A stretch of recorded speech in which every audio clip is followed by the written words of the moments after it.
And I would like you to tell us who your favorite U.S. Supreme Court Justice is and why.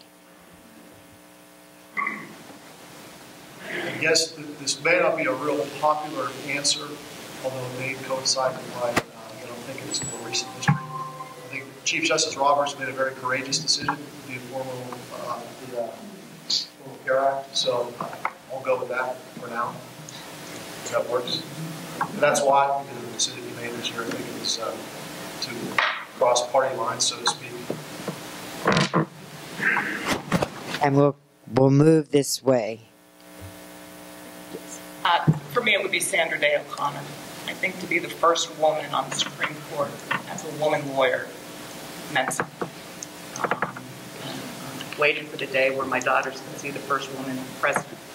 So that would be my answer. Well, I actually like Scalia because the way he behaves causes all of us Democrats to really congregate and get together on our principles and our ideals. I guess Ruth Bader Ginsburg for her positions on every case that I've read that she's been on. And I like Thurgood Marshall for all the work he did in civil rights before he got on the bench, and then his decisions when he was there. So I think those would be my two. I like Justice Thurgood Marshall, just like Mr. Ernstberger did. He did all these great cases while he was an NAACP attorney. He argued Brown versus Board of Education, which changed everything. And once he got on the court, he made all these decisions for civil rights and privacy, and he helped change everything. He's my favorite justice. I would have to say Bill Brennan. Justice Brennan had such courage, and he was such a good writer. And if you read his opinions, and he was so passionate about the way he wrote. So I don't always agree with maybe the result he reaches, but he certainly had passion, he had courage, and he was a great writer.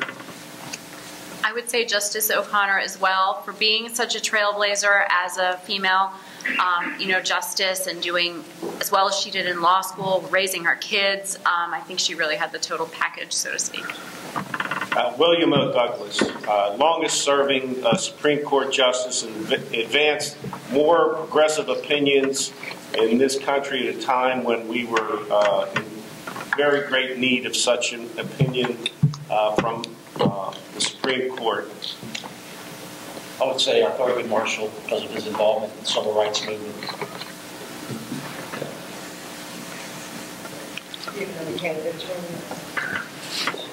While we give him a chance to catch up, we'll loop back around.